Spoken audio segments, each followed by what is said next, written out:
जब अलामा बहुत बीमार थे, उनकी बिनाई भी कमज़ोर थी जी। तो कायदे आज़म आए उनको मिलने जावेद मंजिल में जी। जहाँ आखिरी अयाम उन्होंने गुजारे। इकबाल के पास सारी उम्र कोई ज़ाती घर नहीं था। एक तो ये बहुत बड़ी बात थी, बहुत कनात पसंद थे। 500 रुपये महीना काम करते थे, वकील थे ना जी। और वो दे देते थे अपनी अहलिया को, वालदा जावेद को, कहते थे इसमें गुजारा करें। उस पे से उन्होंने एक 100 रुपये महीना बचाया और वो ज़मीन खरीदी जहाँ जावेद मंजिल बना। बिल्कुल। तो कहते थे अलामा को, आप तो सारा दिन पलंग पे लेट के तो आंखें बंद करके सोचते रहते हैं तो हमारे बच्चों का क्या बनेगा, ना इनके पास घर है ना कुछ है। लेकिन इस तरह औरतें जो है ना वो अपनी मेहनत से क्या करती हैं। फिर वो घर जो था वो अलामा के भाई ने बनाया, ठीक, ठेकेदार। हमें ज्वाइन किया है मारूफ कानूनदान है, जस्टिस रिटायर्ड नासिरा जावेद इकबाल साहिबा। वेलकम करते हैं मैम, बहुत शुक्रिया। ये बहुत बड़े ऑनर की बात है हमारे लिए कि आप आज हमारे साथ मौजूद हैं। सबका शुक्रिया और सबको यौम आज़ादी मुबारक। थैंक यू, आपको भी बहुत मुबारक हो। ख़वातीन के किरदार पर बात करना चाहते हैं हम कि अगर हम बात करें उस वक्त क़याम पाकिस्तान की, बात करें आज के पाकिस्तान की, ख़वातीन का किरदार कितना ज़रूरी था और कितना अहमियत का हामिल है? तब भी आधी आबादी ख़वातीन की थी, आज भी है, बल्कि शायद आधी से ज़्यादा ही हो। जिस वक्त मर्दमशुमारी होती है ना तो वो फर्दमशुमारी नहीं करते, वो मर्दों को गिनते हैं। तो बात ये है कि अगर ये सब तमाम ख़वातीन हिस्सा ना लेती तहरीक पाकिस्तान में तो पाकिस्तान कैसे वजूद में आता, नहीं आता। बहुत और हमें चाहिए भी था, इसलिए कि ग़ुलामी की ज़िंदगी बहुत मुसलमानों ने गुजारी थी और उनके साथ दीगर अक़लियतों ने भी। बिल्कुल। तो बस ये कायदे आज़म की सही थी और लोगों की तहरीक थी जिसकी वजह से हमने हासिल किया पाकिस्तान। और आज 77 साल के बाद एक आज़ाद ममलिकत में रह रहे। नौजवानों का परसों दिन था जी। नौजवानों की बारी है कि इस मुल्क को आगे लेके चले। बिल्कुल। जैसे साहिबा, हम लोग मादर मिलत फ़ातिमा जना के बारे में तो ज़्यादातर पढ़ते भी हैं, किताबों में जानते भी हैं। और कौन सी ऐसी ख़वातीन हैं जिन्होंने तहरीक आज़ादी में बढ़ चढ़ कर हिस्सा लिया, जिनके बारे में आप समझती हैं कि इनसे मुतल्लिक बात ज़रूर होनी चाहिए?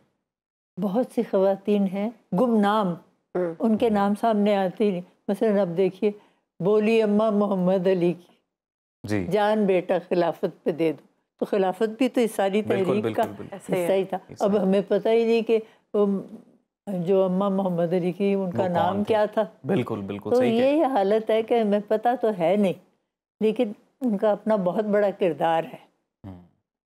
और जैसे साहिबा, कोई वाक़या अगर आपको याद हो जो आप बताना चाहें हमारे नाज़रीन को, क्योंकि आपने भी बताया कि उस तहरीक को आपने भी देखा, अपनी आंखों से देखा था, वो कैसे मनाज़िर थे। बड़े लोगों में जोश और जज्बा था। और जिस वक्त इकबाल पार्क जिसको आप कहते हैं, उस वक्त मिंटो पार्क, जी जी जी, में कायदे आज़म तशरीफ़ लाए तो जितने लोग थे और हज़ारों लोग थे, ऐसे था कि कोई बोल नहीं रहा। और उन्होंने अंग्रेज़ी में तकरीर की क्योंकि उनको उर्दू नहीं थी आती जी। कोई बोला नहीं और ऐसे सुन रहे थे जैसे कि कोई सहीफ़ा आसमानी, चाहे समझ में तो नहीं आता। लोगों ने पूछा कि क्या समझ रहे हैं? कहने लगे समझ हमें आए या ना आए, हमें पता है ये जो शख्स है ना ये हमारी खातिर कर रहा है जो भी कर रहा है और ये नया पाकिस्तान बनाने को चला। उस वक्त तो नाम ही नहीं रखा था। तो जस्टिस साहिबा, उस वक्त जो एक जज्बा आपने बताया, एक कौम के सूरत में मुसलमान सामने आए, अभी वो जज्बा दिख रहा है आपको? मेरा ख्याल है तो सही, लेकिन उसको उजागर करने की ज़रूरत है। क्या बात। बच्चे स्कूल जाते हैं, उस्तानियों को ट्रेनिंग पहले चाहिए।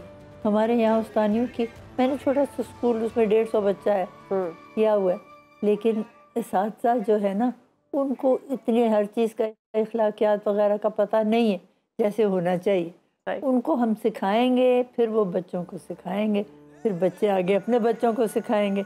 और यहाँ पे उनको ये बताना बहुत ज़रूरी है कि आपने लड़कियों और लड़कों में कोई आपस में नहीं करना, फ़र्क नहीं करना, बिल्कुल नहीं।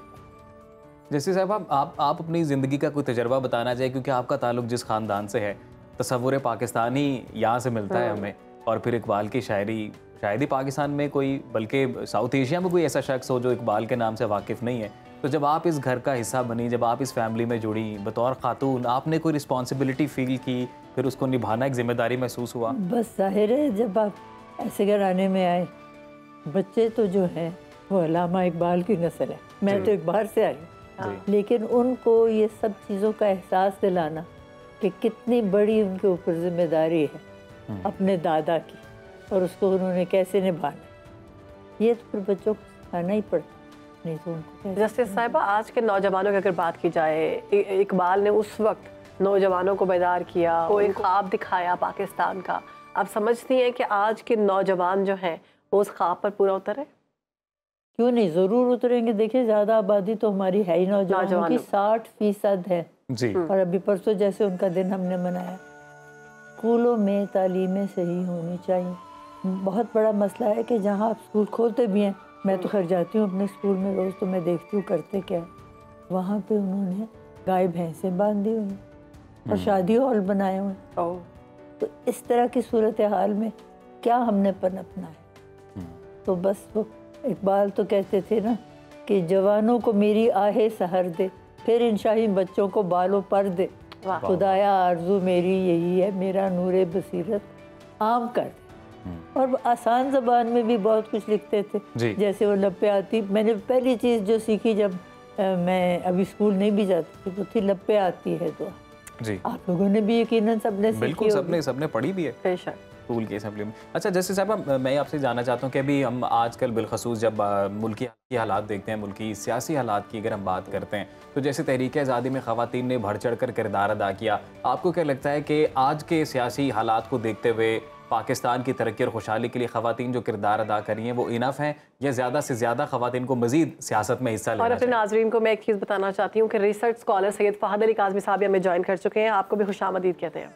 तो जस्टिस साहिबा, पहले आप इस सवाल का जवाब दे दें, फिर हम काज़मी साहब से बात करेंगे। सवाल आपका क्या था? जी, मेरा सवाल ये था जी कि आज की सियासी हालात को जब हम देखते हैं और तहरीक आज़ादी में फिर ख़वातीन के किरदार को जिस तरह देखते हैं, तो क्या आज भी ख़वातीन जो काम कर रही हैं वो इनफ है, या मज़ीद ख़वातीन को आना चाहिए फॉरफ्रंट पे, सियासत में हिस्सा लेना चाहिए? सियासत में अगर हिस्सा ना भी लें तो कोई बात नहीं, लेकिन घर के बाहर भी सारी ख़वातीन के काम होते हैं। जैसे आप देखें, वो मुर्गी बानी करते हैं, गाय भैंसों को देखते हैं, फिर खेत में जाते हैं, खतौनियों में जाती हैं। तो जब तक ख़वातीन ये घर के बाहर और फिर घर के अंदर बच्चों को संभालना, शौहर बैठा हुक्का पी रहा है पलंग पे और बीवी सारे काम कर रही, वो तो करना ही, वो अपना किरदार पूरा, ठीक है, उसके बगैर नहीं चल सकते, किरदार के बगैर नहीं चल सकते। जस्टिस साहिबा, जैसे काज़मी साहब भी कह रहे हैं कि जी हमसे पिछली जो नस्ल है उन्होंने तो उस तरह से किरदार शायद अदा नहीं किया कि जो नज़रिया इकबाल का, जो नज़रिया कायद का था, वो उस तरह से नौजवानों में ट्रांसफॉर्म नहीं हो सका, ट्रांसफ़र नहीं हो सका। तो बहुत कुछ किया है। मुझे याद है, हम रहते थे सिविल सेक्रेटेरिएट के साथ, हमारा घर होता था। जब वहाँ पे ख़वातीन को बहुत सारी को इकट्ठा किया मेरी वालदा ने, और ये उस वक़्त अभी मुस्लिम लीग का झंडा था हमारे पास, पाकिस्तान का झंडा तो अभी तस्वर में ही नहीं आया था। सही। उनको पकड़ाया, गेट फलांग के बाहर गई, साथ सेक्रेटेरिएट था, उसके गटर पाइप के साथ चढ़ गई ऊपर और झंडा लहरा दिया उसके ऊपर, और सब ने नीचे से पाकिस्तान जिंदाबाद किया। तो देखिए ये कितना बड़ा जोश और जज्बा था कि ये उस वक़्त थे, तमाम लोग जो थे ये हमारे ऊपर साम्राज्य हुकूमत जी, और उनके साथ ये कुछ करना, ये बहुत बड़ी बात, यकीनन बहुत बड़ी बात। तो जैसे साहब अभी हम एक नौजवान तबके से, यकीनन क्योंकि पाकिस्तान में यूथ जो है उनकी एक बड़ी तादाद है, लेकिन हम अपने पॉलिटिशियंस को जब देखते हैं, अनफॉर्चुनेटली सियासी हालात को जब हम देखते हैं, देखें एक 14 अगस्त तो हमारे पास हर साल आती है, उस 14 अगस्त पे हम बहुत अच्छी बातें करते हैं, तकारीर भी होती हैं, सब बहुत अच्छा है, लेकिन बाकी पूरा साल जो हमने गुजारना है और जिन लोगों के साथ गुजारना है, उनके जब हालात देखते हैं तो एक दुख भी होता है। तो आपको क्या लगता है कि इकबाल का जो किरदार था, कायद आज़म का जो किरदार था, या उनसे जुड़े वो लोग जिन्होंने पाकिस्तान जैसा मुल्क बनाने में किरदार अदा कर दिया, वो कैरेक्टर आज मिसिंग है, वो किरदार किसको अदा करना है? हमारे नौजवानों में से ही निकलेंगे। और जब अलामा बहुत बीमार थे, उनकी बिनाई भी कमज़ोर थी जी, तो कायद आज़म आए उनको मिलने जावेद मंजिल में, जहाँ आखिरी अयाम उन्होंने गुजारे।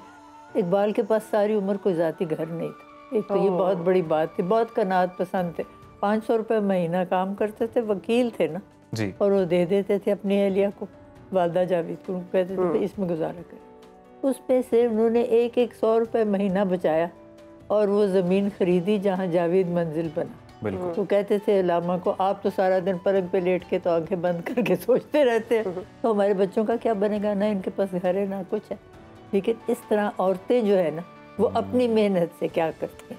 फिर वो घर जो था वो अलामा के भाई ने बनाया, ठीक, वो एक ठेकेदार था, और अल्लाह ने तौफीक दी उसी घर में। जब मेरी शादी हुई है, मैं वहाँ जाके 8 साल रही हूँ, और चाहे जैसा भी था, मिट्टी गारे का घर था, लेकिन बहुत अच्छा वक्त। माशा बहुत अच्छा।